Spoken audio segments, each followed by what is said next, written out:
Bonjour à tous, citoyens du monde. Alors, je continue toujours sur l'audio enfants de musulmans. Pour revenir, dans la première audio, je parlais donc de la tenue vestimentaire. Et là, je voulais revenir aussi sur la coupe de cheveux. Voilà. Donc, par rapport, je me suis toujours posé cette question. Comment les parents pouvaient laisser leurs enfants, notamment cette problématique se pose plus avec les garçons. Donc comment pouvaient-ils laisser les garçons se faire des coupes de cheveux bizarres chez le coiffeur, c'est-à-dire des dégradés super rasés, ou je sais pas, des coupes de cheveux, on dirait des coques.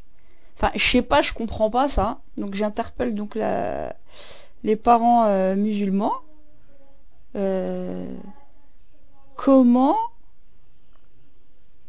pouvez-vous accepter de laisser vos enfants se coiffer n'importe comment et, et avoir des coupes, comme je disais, toujours pour continuer sur la même thématique, des coupes de voyous qui font peur quand on connaît pas les personnes. Vraiment, on les voit de l'extérieur, ça fait vraiment peur. Et je me dis, mais c'est-à-dire que déjà le fait que d'être musulman, déjà, quand on ne connaît pas, on est censé quelque part être un peu quand même des ambassadeurs dans le sens où on doit montrer le bon exemple. Et moi, je comprends pas comment des parents peuvent laisser leurs gosses, sous prétexte qu'ils sont en crise d'ado, faut pas trop les offusquer, euh, faire n'importe quoi et commencer à faire des coupes bizarres. Et le pire, c'est qu'ils ont même pas la honte de rentrer devant chez leurs parents avec cette coupe-là. Un peu comme des skins, un peu comme des... C'est horrible. Franchement, je comprends pas. Et, euh, Moi, une fois, mon fils, donc il était parti chez le coiffeur. Et le coiffeur, il lui a fait une coupe un peu bizarre. Moi, je suis très stricte à ce niveau-là. Et j'ai pas du tout aimé. Eh ben, ce que j'ai fait, ben, on peut être d'accord ou pas d'accord, hein. On peut dire, on pourra me critiquer sur le sujet. J'ai pris la tondeuse, j'ai tout rasé. Comme ça, c'est clair. Pourquoi? Comme ça, il s'est tapé la honte quand il est rentré. Donc en primaire, déjà, il voulait jouer au mariole. Il s'est tapé la honte, il a plus jamais recommencé. Donc voilà. Moi aussi, quand vous allez envoyer vos enfants ou chez le coiffeur, faites en sorte que votre coiffeur, il coiffe pas n'importe comment vos enfants.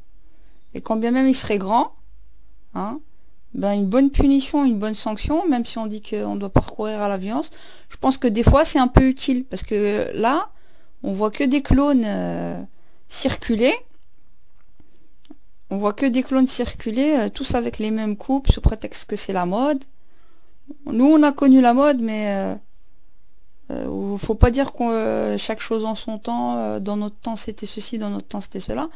Il y a quand même des bonnes coupes, propres, nettes, de manière à ce qu'on les voie comme des enfants, hein, des gosses, des beaux garçons de bonne famille.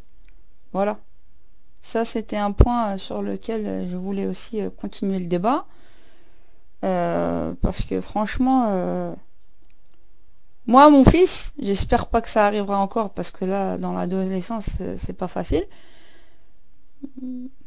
Mais moi, faut vraiment pas qu'il s'amuse à rentrer comme ça à la maison. Voilà.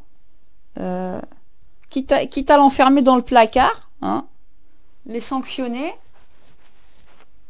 pour leur apprendre un petit peu à vivre parce que ce qu'on voit à l'extérieur, c'est pire que... Vaut mieux être ferme. Vaut mieux être ferme à la maison pour pas qu'ils s'amusent trop à faire le mariole dehors. Voilà. Moi, c'est quelque chose donc que je voulais parler. de manière à dire aux parents de faire vraiment attention. Bon, pas ferme au point de les faire exploser et de leur dire non à tout, un juste milieu, mais je vous ai dit le minimum, le minimum quoi, je veux dire le minimum, pour qu'on puisse, comment dire, on va dire redorer un petit peu le blason des musulmans, parce que franchement, actuellement, c'est une honte. Voilà, donc à méditer. C'est sûr qu'avec toutes les critiques que je fais, je vais pas me faire que des amis. Mais bon, le but c'est surtout de prendre conscience et d'oser vraiment dire les choses telles qu'elles le sont. Donc on n'est pas obligé d'être d'accord, mais moi vu que j'estime ça très important, ben voilà, je dis ce que je pense. Alors, en espérant que les choses changent, parce que la jeunesse, faut vraiment qu'on y pense, et les générations futures. Et le pire, c'est que quand on a des enfants et qu'on en a plusieurs, ben, quand le grand déconne, faut s'attendre à ce qu'il y ait toute la ribambelle qui suive. Voilà. Allez.